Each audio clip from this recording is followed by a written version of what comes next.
What is this garbage you're watching? I want to watch the news. Are you making headway at least? This is the news.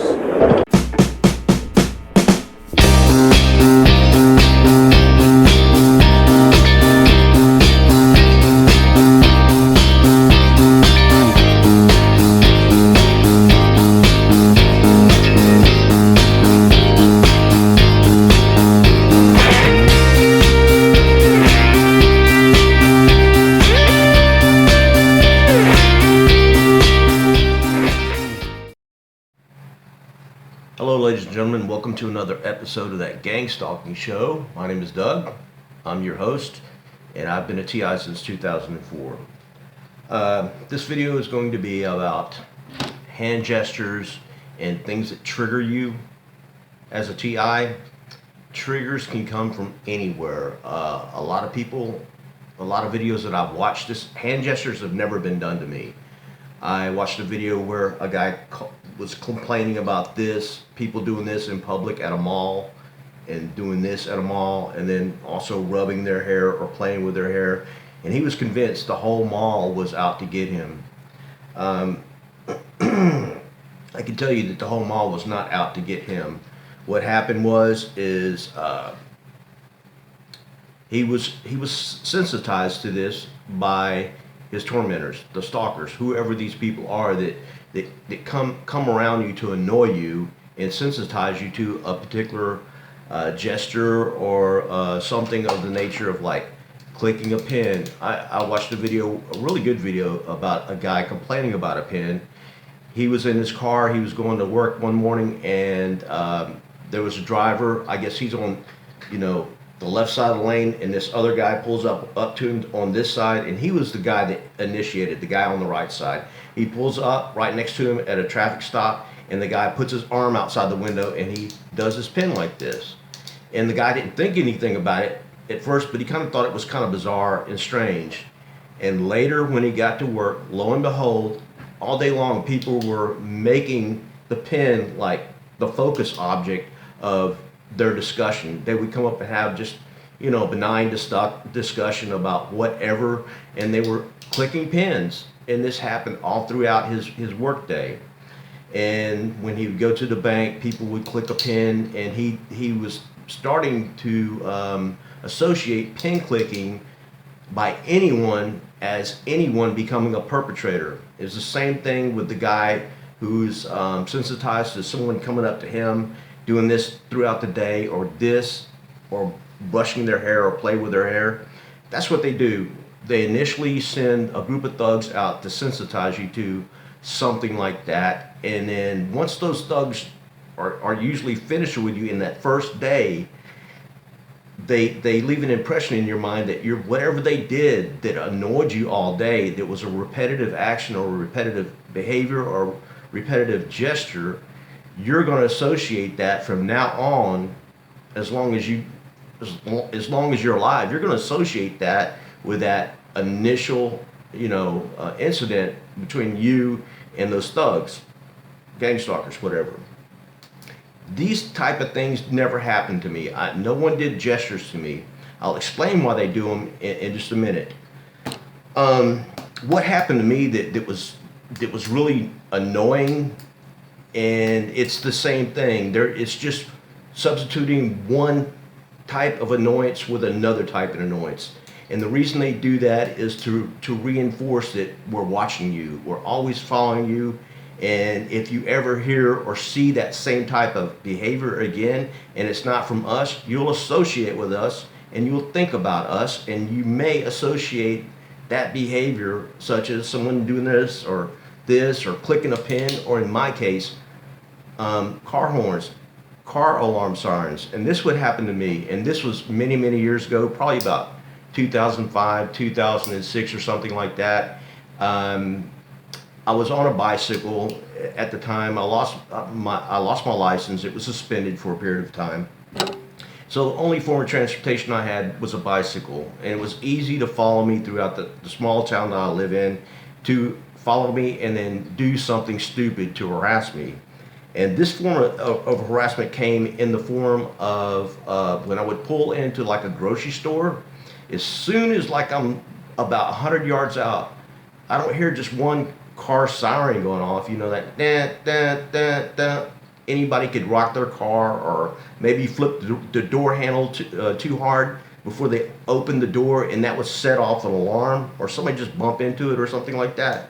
Well, when I would start to pull into whatever, if it's Walmart or if it's a grocery store or Barnes and Noble or wherever I was going, it wouldn't be just one car alarm going off. It would be about 3 to 5 or more car alarms.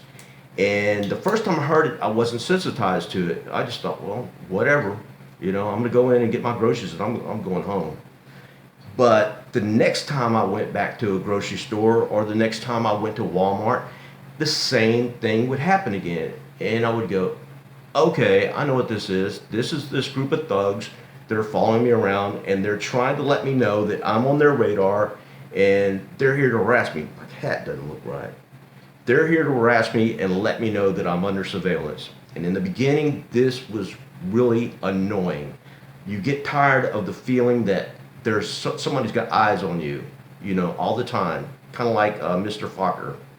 No, that wasn't Mr. Fokker. That was Fokker's father-in-law. But you kind of get that impression that people are always watching you and following you and all that, and they do it so much that you tend to think or come to the conclusion that every time I leave the house, there's a possibility that somebody's watching me or following me. And though someone watching this may not be a targeted individual, that may not bother them.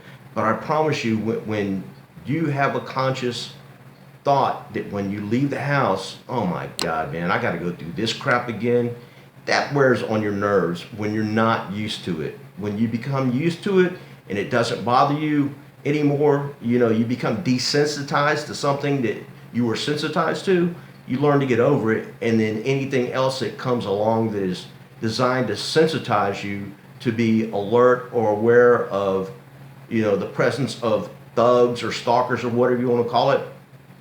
You know, when you come to that awareness, you can just laugh it off. I mean, that's what I do. I haven't heard this in a long time, but, you know, it got to the point where I was just like, wow, these guys don't have a job. They're spending their day following me. Wow, I'm special. This is funny. I'm laughing at it. It doesn't do anything to me anymore, so go ahead, you know. If you had to take off work, or you're doing this on your lunch break, or you're doing it for a sack of crack, I don't care. It's funny to me. So I want you people, to become aware of that you don't have to freak out and keep this stuff pent up all the time.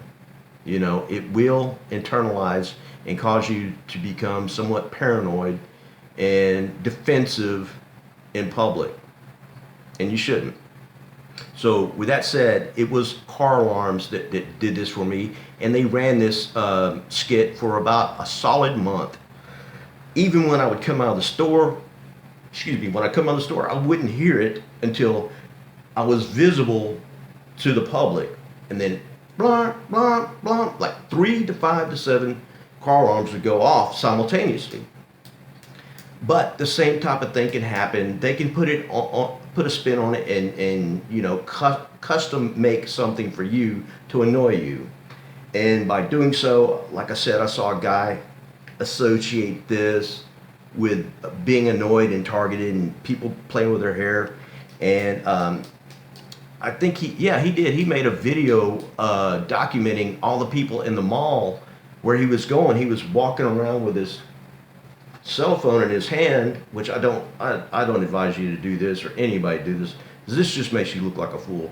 But he was actually, as he's walking through the crowd and people are doing this occasionally, or girls playing with their hair, or somebody tugging on their ear, he was freaking out about it, and he had to get it on tape. And I watched that whole video, and I was like, wow, they got to this guy. He's ate up with paranoia, and he feels he has to document it. And you don't have to document it. It's like no big deal, really. Because by the time that you're noticing it in the mall, those people in the mall are not staged actors or staged thugs or gang stalkers. The reason he was sensitized to this type of behavior or this type of gesture is because it was wintertime. Wintertime is cold, flu, and allergy season. They're not going to pick something like this in the middle of summer to target you. This guy was probably targeted at work, and this was workplace mobbing. And all throughout the day, when they're having a conversation with him, like, "Hey, John, you know, what's the score on the game? What was the score on the game last night? I didn't watch the game." Or someone come up to him and, "Hey, John, did you have a good night last night?" Or 30 minutes later, "Hey, John, how's the wife and kids doing?" I mean, that repetitive behavior over and over, unless it's just a prank, it will get to you. And then, you know, later on when you go in public or go to the store or something like that, his case, he went to the mall. He had been, you know, so sensitized to that happening every time, and associated this with a perpetrator that by the time he got to the mall, you know, other people are doing it. And the reason they selected that type of gesture is because that is a predominant gesture that you're going to see. I mean, right now I just had to rub my nose, a little hair getting in there. That is a common gesture for wintertime. I mean, people will do that. So that's why they select it, and you really should not go off your rocker about it.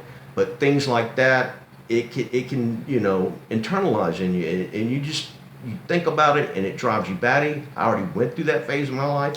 Nowadays, it just doesn't do anything for me. I'll look at it, and if it's worth making note of, I'll just make a mental note, come home, journal it, and then I'll forget about it. Totally forget about it. The thing with the pin clicking, this guy, it drove him crazy. I mean, you know, after the end of the day, you know, he goes to the bank, and he hears a teller, you know, doing that, if you can hear it. And, you know, whether or not he associates it with a perpetrator, because the likelihood of a bank teller being a perpetrator is 0. But all throughout his day, he heard it, and then, you know, wherever you went, people, if someone would click a pin, it just makes you remember that somebody did this to you to upset you and to cause you, you know, to internalize this and make you, you know, just have an anxiety attack or whatever.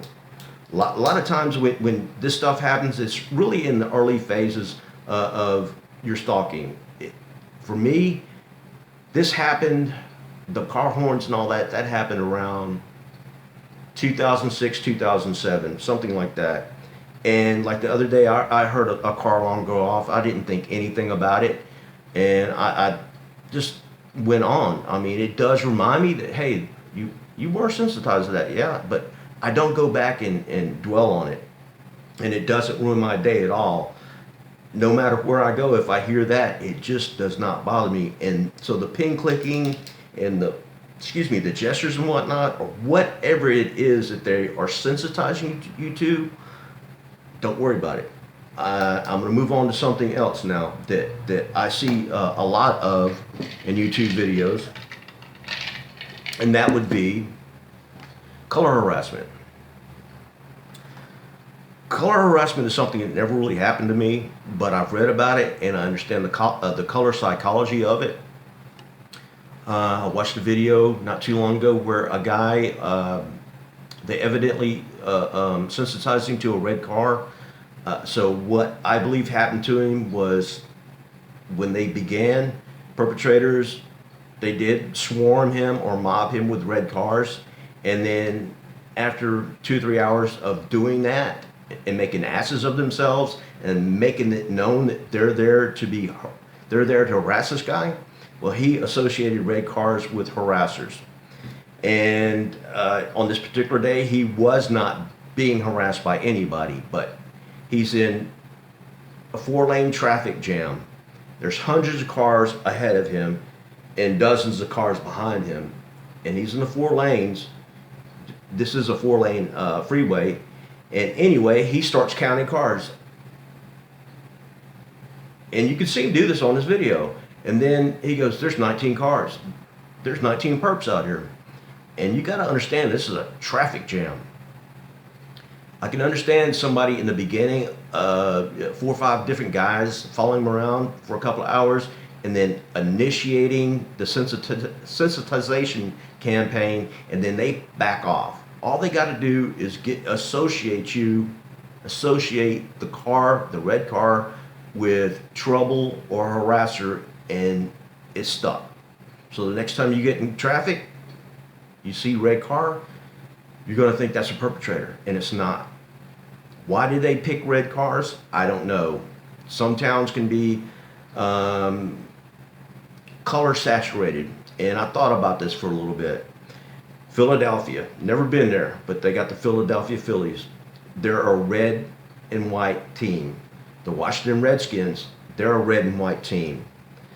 Arizona Cardinals, red and white team. I can't think of anything else off the top of my head, but it's typical for hardcore fans of sports teams to be color coordinated along with their sports team. So if it's red, predominantly red, a little white, they may decide to go out and buy a red vehicle, and red vehicles for their whole home, for everybody in their home. That's sports psychology. That's what people do. I mean, that's hardcore sports fans. In the town that I grew up in, our colors for our football team and baseball team was red and black. So it's on a Friday and you're driving through my town, I see red t-shirts, and it makes me think of other things in football, because since I moved out and been gone from that town for like 20 years, close to 30 years, you know, there's the Bloods and the Crips, and the Bloods are predominantly they wear their red, you know, clothing, hats, clothes, t-shirts, whatever. So sometimes when I see red, I think about that, but it's really contingent upon, you know, who's wearing it and how they're wearing it. But I really don't think about it that much.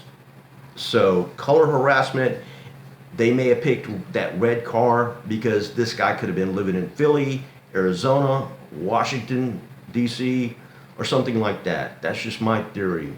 But what they do is they get you sensitized to this stuff, and then you bite into it, and then you associate everybody else.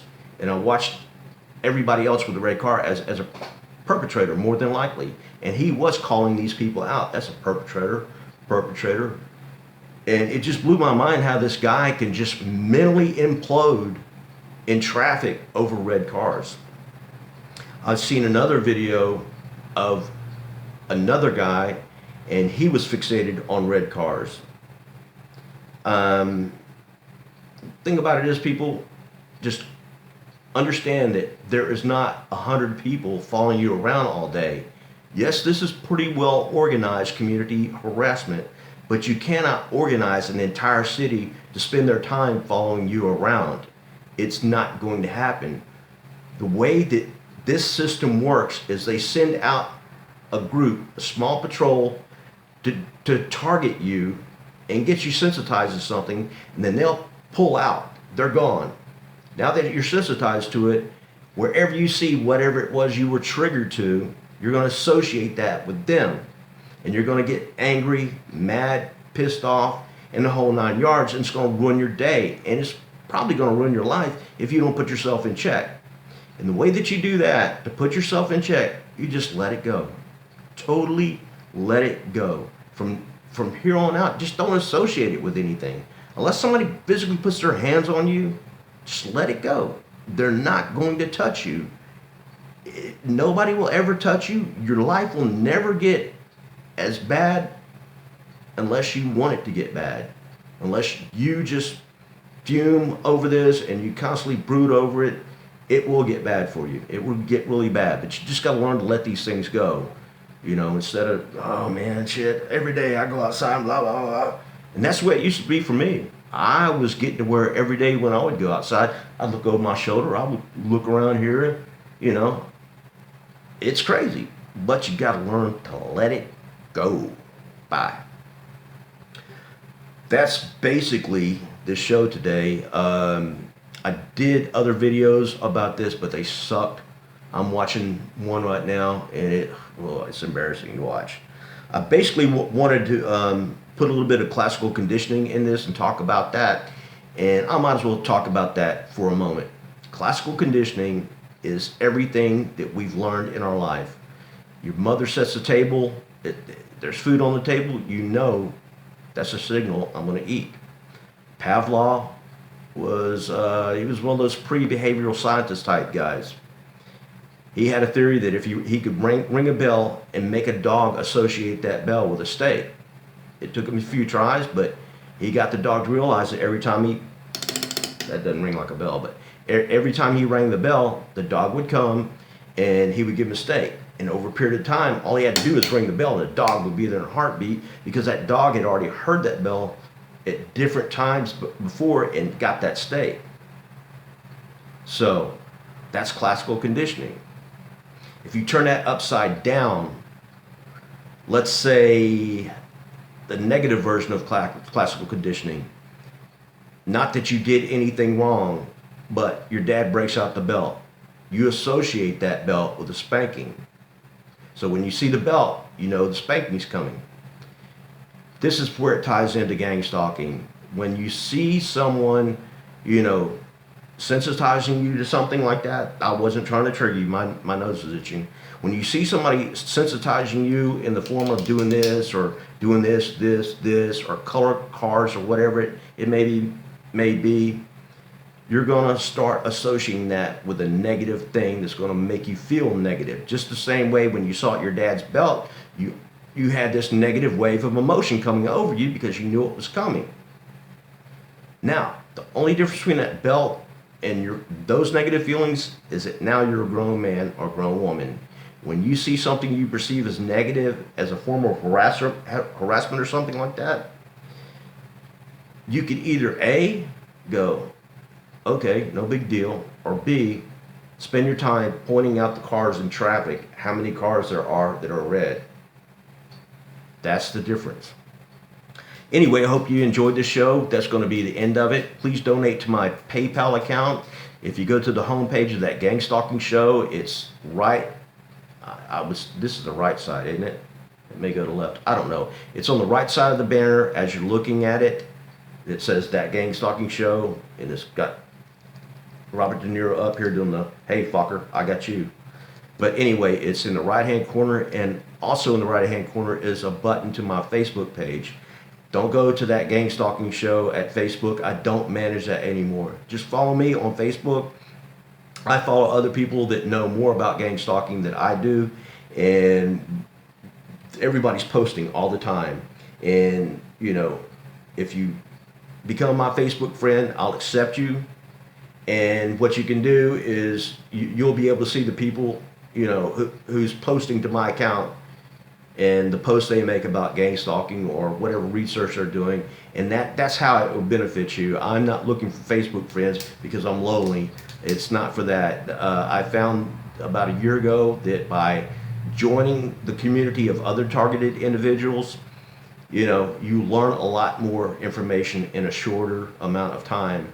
Because prior to 2017, I was learning at a very slow rate because it's just me searching. Now I'm in a community of probably about 20 to 30 people who are out there searching as well.